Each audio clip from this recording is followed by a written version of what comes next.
నమస్కారం ETV news కి స్వాగతం ముందుగా ముఖ్యాంశాలు ఇజ్రాయెల్ హమాస్ మధ్య తీవ్ర రూపం దాల్చనున్న దాడులు టెల్ అవీవ్ కు మద్దతుగా అమెరికా పాలస్తీనా పోరులోకి హెజ్బుల్లా మిలిటెంట్లు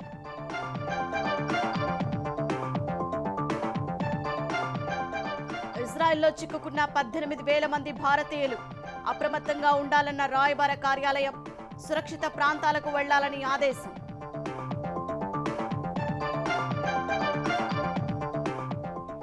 ఏపీకి జగన్ ఎందుకు కావాలి కార్యక్రమంపై ప్రజల సూటి ప్రశ్న హామీలు విస్మరించి దగా చేసినందుకు కానీ నిలదీత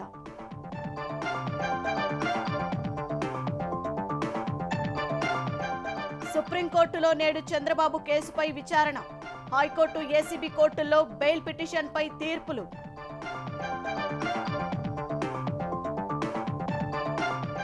తెలంగాణలో ఉద్యోగులు పింఛన్దారులకు ఆరోగ్య పథకం సీఎస్ సారథ్యంలో ట్రస్ట్ ఏర్పాటు వైద్య ఆరోగ్య శాఖ ఉత్తర్వులు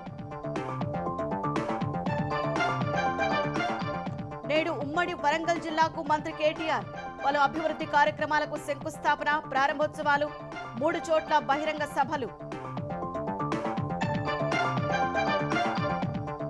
వన్డే ప్రపంచ కప్లో భారత్ బౌలింగ్ ఆస్ట్రేలియాపై 6 వికెట్ల తేడాతో విజయం ఆదుకున్న రాహుల్ కోహ్లీ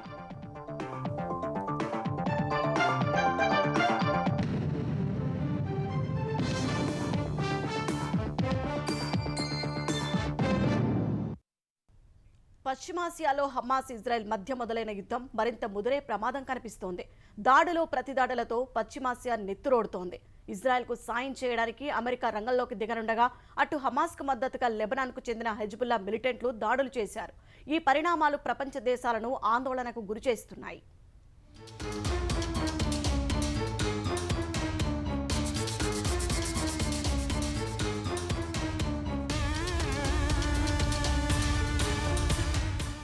గాజాపై ఇజ్రాయెల్ బాంబు దాడులను తీవ్రతరం చేసింది. హమాస్తో అధికారిక యుద్ధానికి ఇజ్రాయెల్ సెక్యూరిటీ కేబినెట్ ఆమోదం తెలపడంతో ఆ దేశ సైనిక బలగాలు గాజా స్ట్రిప్ పై బాంబులతో విరుచుకుపడుతున్నాయి.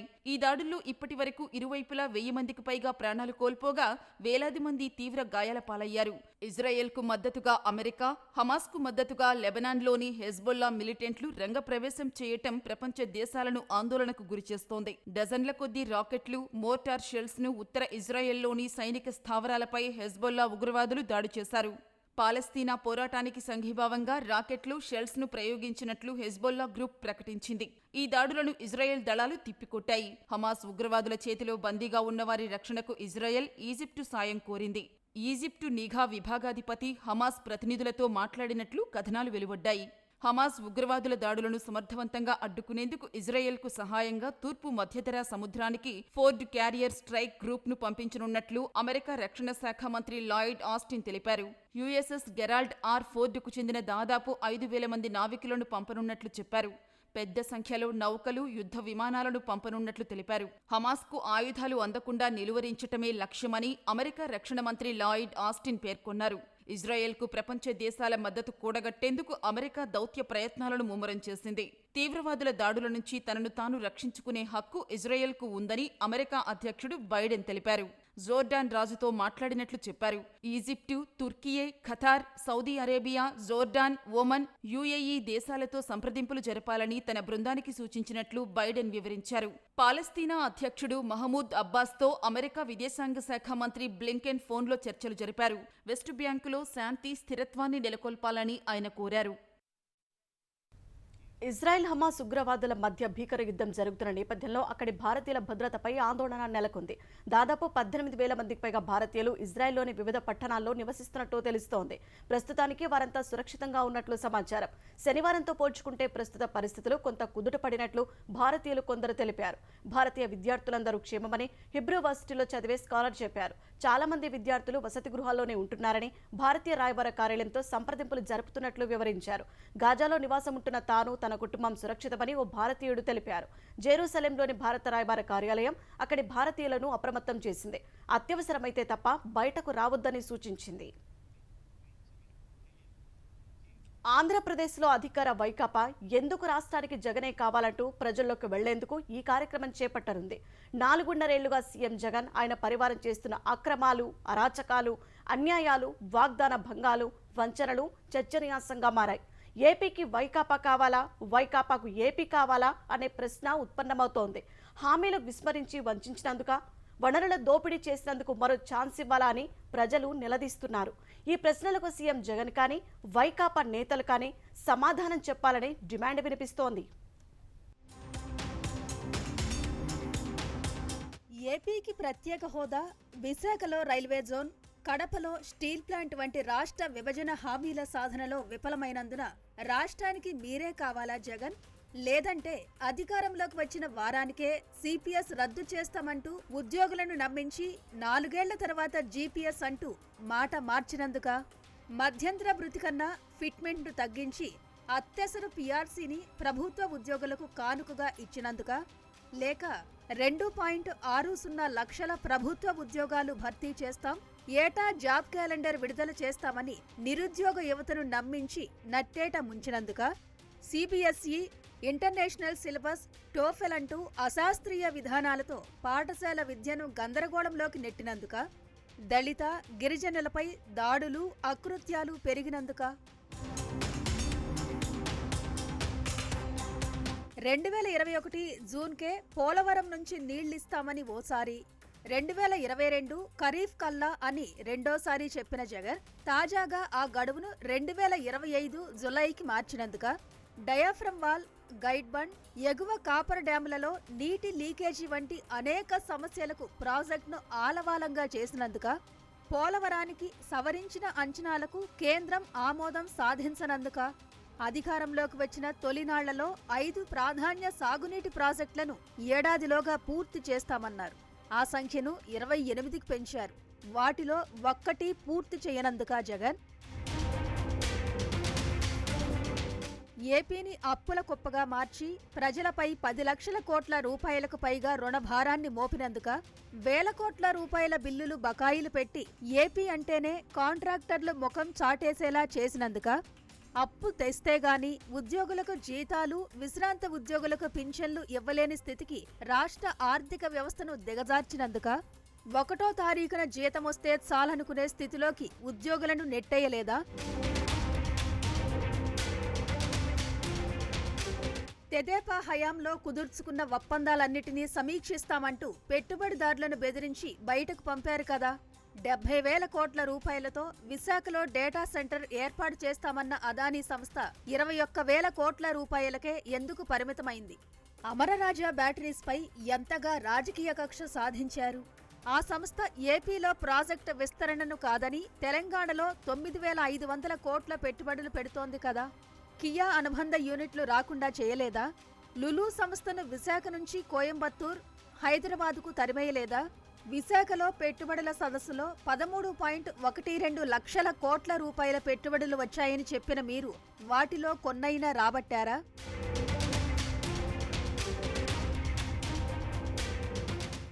ఏటా 12,500 చొప్పున 4 ఏళ్లలో 50,000 రూపాయల రైతు భరోసా కింద ఇస్తామని చెప్పిన జగన్ ఏటా 7,500 చొప్పునే ఇస్తున్నందుక? రైతులకు వ్యక్తిగత యంత్ర పరికరాల పంపిణీ కింద తెదేపా హయాంలో 700 కోట్ల రాయితీలివ్వగా ఇప్పుడా పంపిణీకి మంగళం పాడినందుక? టార్పాలిన్లు, స్ప్రేయర్లు ఇవ్వలేని ప్రభుత్వాన్ని రైతన్న ఎలా నమ్మాలి? చంద్రబాబుపై కోపంతో అమరావతి సర్వనాశనానికి కంకణం కట్టుకొని 3 రాజధానులంటూ నేడు రాజధాని ఏదో చెప్పుకోలేని దుస్థితి కల్పించినందుక? రాజధానికి భూములిచ్చిన 29,000 మంది రైతుల ఉసురు పోసుకుంటున్నందుక? వారికి కౌలు చెల్లించకుండా, స్థలాలు అభివృద్ధి చేసి ఇవ్వకుండా కన్నీళ్లు పెట్టిస్తున్నందుక? గత ప్రభుత్వం 10,000 కోట్లు వెచ్చించి నిర్మించిన భవనాలు, రహదారులను గ్రాఫిక్స్గా ముద్రవేసి పాడుపెట్టినందుక? కనీసం కరకట్ట రోడ్డును విస్తరించలేని అసమర్థతగా?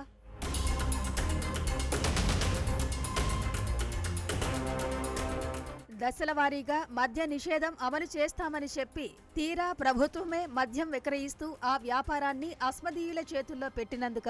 అధికారిక లెక్కల ప్రకారమే 2021లో నెలకు 3 ఎస్సీ, ఎస్టీల హత్య, వారానికి 4 దళిత, గిరిజన మహిళలపై అత్యాచారాలు జరిగాయి. ఆ ఏడాది సగటున రోజుకు 7 దాడులు, అఘాయిత్యాలు రికార్డయ్యాయి కదా. ఎస్సీ విద్యార్థులకు కార్పొరేట్ విద్యనందించే బెస్ట్ అవైలబుల్ స్కూళ్ల విధానాన్ని ఎత్తేయలేదా ముఖ్యమంత్రి గారు? పంచాయతీలకు సమాంతరంగా గ్రామ సచివాలయ వ్యవస్థను తెచ్చి సర్పంచుల అధికారాలకు కోతలు పెట్టినందుక, పంచాయతీలకు కేంద్ర ఆర్థిక సంఘం పంపించిన 1500 కోట్లను విద్యుత్ బిల్లుల బకాయిలకు మళ్లించినందుక, అధికారంలోకి వచ్చిన 6 నెలలకే ఒకసారి 2022లో 2 సార్లు ఆర్టీసీ ఛార్జీలను పెంచి జనంపై ఏటా సగటున 2000 కోట్ల భారాన్ని మోపలేదా? ప్రతి విషయంలోనూ ప్రత్యర్థులపై కేసులు బనాయించి వేధిస్తూ రాజకీయ పబ్బం గడుపుకుంటున్నారే. మీ అస్మదీయులు ఇసుక, గనులు, మట్టి ఇలా వనరులన్నీ కొల్లగొడుతుంటే కిమ్మనరెందుకు? ఇన్ని మోసాలు చేశాక కూడా జగనే ఎందుకు కావాలో ప్రజలకు వివరించే నైతికత ఎక్కడిదన్న ప్రశ్నలు సామాన్యుల నుంచి వినిపిస్తున్నాయి. అక్రమంగా తనపై పెట్టిన స్కిల్ డెవలప్మెంట్ కేసును కొట్టేయాలని కోరుతూ చంద్రబాబు దాఖలు చేసిన స్పెషల్ లీవ్ పిటిషన్పై నేడు సుప్రీంకోర్టులో విచారణ జరగనుంది. ఈ నెల 3న ఇరుపక్షాల వాదనలు విన్న ధర్మాసనం హైకోర్టులో దాఖలు చేసిన పత్రాలను సమర్పించాలని ప్రభుత్వాన్ని ఆదేశిస్తూ విచారణను వాయిదా వేసింది. జస్టిస్ అనిరుద్ధ బోస్, జస్టిస్ బేలా ఎం త్రివేదితో కూడిన ధర్మాసనం విచారణ చేపట్టనుంది. చంద్రబాబుపై నమోదు చేసిన inner ring road, Angallu, fibre net కేసులో బెయిల్ పిటిషన్లపై హైకోర్టు తీర్పు ఇవ్వనుంది. స్కిల్ డెవలప్మెంట్ కేసులో చంద్రబాబు దాఖలు చేసిన బెయిల్ పిటిషన్, పోలీస్ కస్టడీ కోరుతూ సిఐడి వేసిన పిటిషన్ పైన ఏసీబీ కోర్టు నిర్ణయం ప్రకటించనుంది. ఆంధ్రప్రదేశ్లో సీఎం జగన్ రాక్షస పాలన సాగిస్తూ తెలుగుదేశం అధినేత చంద్రబాబుపై కక్షపూరితంగా కేసులు పెట్టారని తెలుగుదేశం నేతలు విమర్శించారు. మచ్చలేని నాయకుడిగా చంద్రబాబు బయటకు వస్తారని ఆశాభావం వ్యక్తం చేశారు. చంద్రబాబు అరెస్టును ఖండిస్తూ తెలుగుదేశం నాయకులు, కార్యకర్తలు దీక్షలు, పూజలు, కాగడాలు, కొవ్వొత్తుల ర్యాలీలు నిర్వహించారు. అనంతపురం జిల్లా రాయదుర్గంలో చంద్రబాబుకు మద్దతుగా తెలుగుదేశం నాయకులు భారీ ర్యాలీ నిర్వహించారు. చంద్రబాబు విడుదల కావాలని కోరుతూ గుంతకల్లులో మారెమ్మ ఆలయంలో మహిళలు పూజలు నిర్వహించారు. సత్యసాయి జిల్లా కదిరిలో దీక్షలకు పకీర్లు సంఘీభావం తెలిపారు. మాజీ ఎమ్మెల్యే వరదరాజులరెడ్డి ఆధ్వర్యంలో వైఎస్సార్ జిల్లా కామనూరులో ర్యాలీ జరిగింది. కుందూ నదిలో దీక్ష చేపట్టారు. కర్నూలు జిల్లా ఆస్పరిలో కాగడాల ర్యాలీ నిర్వహించారు. నంద్యాలలో దీక్షా శిబిరాన్ని శాలివాహన సంఘ నాయకులు సందర్శించారు. సంఘీభావం తెలిపారు. డోన్లో కార్యకర్తలు గుంజీళ్లు తీసి నిరసన వ్యక్తం చేశారు. జనసేన నాయకులు బైకులపై ర్యాలీ చేపట్టారు. నెల్లూరులో తెలుగుదేశం కార్యాలయం వద్ద దీక్షలు కొనసాగాయి. పల్నాడు జిల్లా చిలకలూరిపేటలో జరిగిన దీక్షలో మాజీ మంత్రి ప్రత్తిపాటి పుల్లారావు పాల్గొన్నారు. ఎన్టీఆర్ జిల్లా మైలవరంలో దీక్షా శిబిరాన్ని మాజీ మంత్రి దేవినేని ఉమామహేశ్వరరావు సందర్శించి సంఘీభావం తెలిపారు. కృష్ణా జిల్లా పవిడిముక్కల మండలం మంటాడలో దీక్షా శిబిరాన్ని మాజీ ఎంపీ కొనకళ్ల నారాయణ సందర్శించారు. అవనిగడ్డలో చేపట్టిన దీక్షల్లో భావదేవరపల్లి, సంగమేశ్వరం, కమ్మనమూల గ్రామాల కార్యకర్తలు పాల్గొన్నారు. గన్నవరం, పెదపురోలులో కొవ్వొత్తుల ర్యాలీలు నిర్వహించారు. ద్వారకా తిరుమల మండలం తిమ్మాపురంలో కొవ్వొత్తుల ర్యాలీ నిర్వహించారు. అంబేడ్కర్ కోనసీమ జిల్లా ముమ్మిడివరంలో ఆలయాలు, చర్చిల్లో ప్రార్థనలు జరిగాయి. కాకినాడ జిల్లా పెదపూడి మండలం చింతపల్లిలో మాజీ ఎమ్మెల్యే నల్లమిల్లి రామకృష్ణారెడ్డి ఆధ్వర్యంలో తెలుగుదేశం, జనసేన శ్రేణులు కాగడాల ర్యాలీ చేపట్టాయి. విశాఖలో తెలుగు మహిళలు వైకాపా నేతల మాస్కులు ధరించి వారు చేసిన అవినీతిని ప్రజలకు వివరించారు. విజయనగరం జిల్లా రాజాం, శ్రీకాకుళం జిల్లా ఆముదాల వలసలో దీక్షలు జరిగాయి. తెలంగాణ పురపాలక శాఖ మంత్రి కేటీఆర్ ఇవాళ ఉమ్మడి వరంగల్ జిల్లాలో పర్యటించనున్నారు. భూపాలపల్లి, పరకాల, తొర్రూరు, కొడగండలో అభివృద్ధి కార్యక్రమాలకు శ్రీకారం చుట్టనున్నారు. హెలికాప్టర్లో భూపాలపల్లికి చేరుకోనున్న మంత్రి కేటీఆర్ నూతనంగా నిర్మించిన సమీకృత కలెక్టరేట్, జిల్లా పోలీసు కార్యాలయాలకు ప్రారంభోత్సవం చేయనున్నారు. భూపాలపల్లి పట్టణంలో నిర్మించిన 416 2 పడకల గదుల ఇళ్లను లబ్ధిదారులకు అందజేస్తారు. అనంతరం పరకాలలో మున్సిపాలిటీ భవనం, తహసీల్దార్ కార్యాలయం, ఆర్డీఓ కార్యాలయాన్ని మంత్రి ప్రారంభిస్తారు. మరో 114 కోట్ల రూపాయల అభివృద్ధి పనులకు శంకుస్థాపన కూడా చేస్తారు.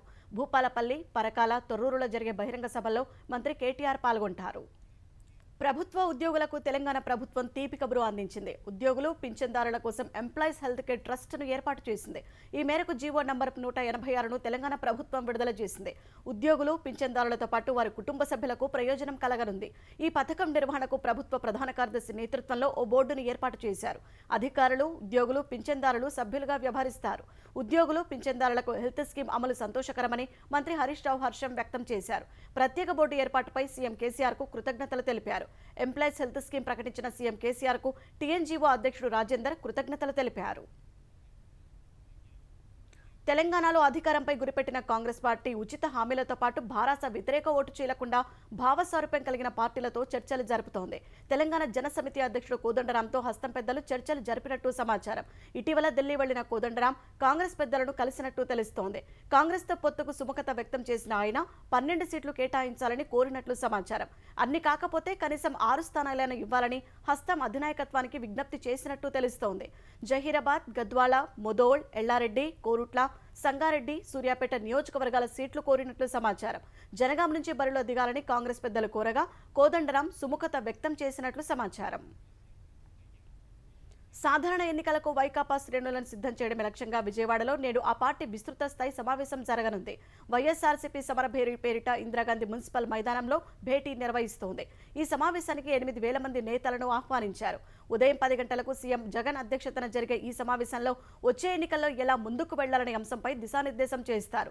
ప్రభుత్వం అమలు చేస్తున్న సంక్షేమ అభివృద్ధి కార్యక్రమాలను ప్రజల్లోకి తీసుకెళ్లి పార్టీని మరింత బలోపేతం చేసేందుకు వ్యూహరచన చేయనున్నారు.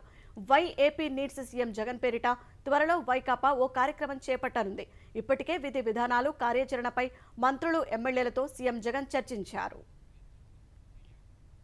దసరా శరన్నవరాత్రి ఉత్సవాలు సమీపిస్తున్న వేళ దుర్గాగుడిలో వారం రోజుల వ్యవధిలో 2 ఈవోలను మార్చడం చర్చనీయాంశంగా మారింది. తాజాగా శ్రీకాళహస్తి ఆర్డీఓ కెఎస్ రామారావును ఈవోగా నియమిస్తూ ఏపీ ప్రభుత్వ ప్రధాన కార్యదర్శి జవహర్ రెడ్డి ఉత్తర్వులు జారీ చేశారు. ఉత్సవాలకు ఏర్పాట్లు జరుగుతున్న సమయంలో ఈవో బ్రహ్మరాంబను తప్పిస్తూ ప్రభుత్వం ఈ నెల 1న ఉత్తర్వులు జారీ చేసింది. ఆమె స్థానంలో డిప్యూటీ కలెక్టర్ ఎం శ్రీనివాస్ను నియమించింది. డిప్యూటేషన్పై వైద్యారోగ్య శాఖలో పనిచేస్తున్న ఆయనపై దేవాదాయ శాఖలో రిపోర్టు చేయనివ్వకుండా ఒత్తిళ్లు వచ్చినట్టు తెలుస్తోంది. బ్రహ్మరాంబ బదిలీకి చక్రం తిప్పిన కొందరు ప్రజాప్రతినిధులు నూతన ఈవోగా శ్రీనివాస్ రావడంపై అసంతృప్తి వ్యక్తం చేసినట్టు తెలుస్తోంది.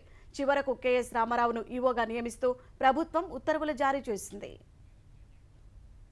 హైదరాబాద్ బంజారాహిల్స్ సీఐ నరేంద్రపై అవినీతి నిరోధక శాఖ దాడులను పోలీసు శాఖ ఉన్నతాధికారులు తీవ్రంగా పరిగణిస్తున్నారు. పలుమార్లు మందలించిన దారికి రాని సీఐలు, ఎస్ఐలపై అంతర్గత విచారణ జరుపుతున్నట్లు సమాచారం. పబ్లో, మసాజ్ కేంద్రాల నిర్వాహకుల్ని సీఐ నరేందర్, హోంగార్డు హరి బెదిరించి డబ్బులు వసూలు చేసినట్టు ఆరోపణలు ఉన్నాయి. పశ్చిమ మండలంలోని ఓ కొత్త పోలీస్ స్టేషన్ ఎస్ఐకి అండగా ఉంటూ అక్రమాలకు పాల్పడుతున్నట్టు సమాచారం. సౌత్ వెస్ట్ పరిధిలో ఇటీవల విధుల్లో చేరిన ఓ సీఐ 2 కానిస్టేబుళ్లను ఏర్పాటు చేసుకుని మరీ వసూళ్ల పర్వం కొనసాగిస్తున్నట్టు తెలుస్తోంది. 6 ఇన్స్పెక్టర్లు, 10 మంది ఎస్ఐలపై అంతర్గత విచారణ జరుగుతున్నట్లు సమాచారం. విచారణ తర్వాత సంబంధిత సీఐలు, ఎస్ఐలపై చర్యలు చేపట్టాలని భావిస్తున్నారు. అటు సీఐ నరేందర్, హోంగార్డు హరిని ఇవాళ విచారణకు రావాలని అనిసా నోటీసులు జారీ చేసింది.